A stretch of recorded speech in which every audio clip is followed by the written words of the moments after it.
বাইরে ভাই season change হওয়ার আর 9 দিন বাকি, আর এখন আমি ফিরে 5 স্টারে পড়ে আছি। বাট এগুলো বাদ দিয়ে মূল ভিডিওতে চলে আসি। গাইস, আমি আমার চ্যানেলে 5 মিনিটের উপরে কোনো ভিডিওই আপলোড করব না, কেননা একটা ভিডিও 10 মিনিট 12 মিনিট যদি আপলোড করি তাহলে আপনারা দেখতে অনেক বোরিং হবেন। তার চেয়ে ভালো 4 মিনিট বা 5 মিনিটের ভিতরে ভিডিও বানিয়ে আপনাদেরকে আনন্দ দেওয়ার চেষ্টা করব, এবং কি যত সম্ভব যত ছোট একটা ভিডিও বানার চেষ্টা করব, এবং আপনাদের মতামতটা কেমন অবশ্যই কমেন্টে জানাবেন।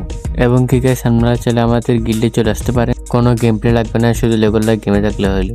এইসব কিছু বাদ দিয়ে র্যাঙ্ক পুশ করার জন্য 2টা র্যাঙ্ক ম্যাচ খেললাম ভাই, কি খারাপ র্যাঙ্ক ম্যাচ হলো ভাই, দেখেন এটা কি ভাই, নামার সাথে সাথে আমাদের মেন চান্দের দেশে। এন্ড আমার মনে হয় আমি যদি এখন একটা ফ্রি কিল পাবো, তো ফ্রি কিলে আসতে চাই।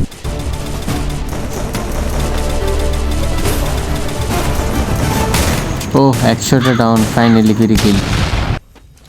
তাড়াতাড়ি যে ঘরের দিকে নুকেছে, না হলে আজকে আমার খবর আছে মনে হয়। চারিদিকে গাইস ফুল এনিমি। গাইস আমি এখানে নুকে বসে আছি, এখানে 4 পিসে আমার এনিমি এর সিরিজে গাইস ডাউন ভাই, ওয়ান শট পা পুরো স্পট গাইস, পারবো না কি জানি না। দেখ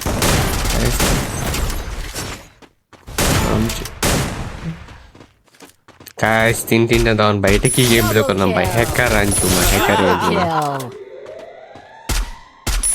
ফাইনালি 4টা কিল ভাই, লাভ।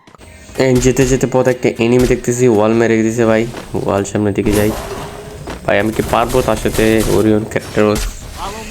আরে ভাই আমি M590 নিয়েছি, এখানে চলে আসছে ডাউন ডে বেডটা।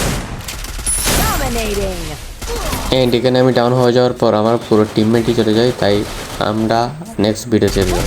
এন্ড নেক্সট খারাপ ম্যাচে চলে আসলাম, আমি সামনে এনিমি ডাউন, হেডশট দিয়ে ভাই, কিং অফ হেডশট ভাই। এই গোড়াগুলো ভাই মাথা খারাপ করে দিচ্ছে ভাই, গোড়াগুলো ভাই মারা যায় না ভাই, কি যে কিন লাগে ভাই।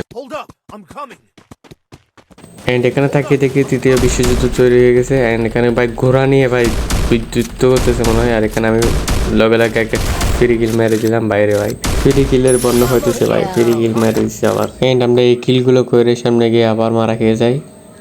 গাইস ফর দ্য ভিডিওটা কেমন লাগলো অবশ্যই কমেন্টে জানাবেন, এবং ভিডিওটা শেষ করে দিলাম। এন্ড পরবর্তী ভিডিওর জন্য সাবস্ক্রাইব করেন। ভালো থাকেন সবাই, আল্লাহ হাফেজ।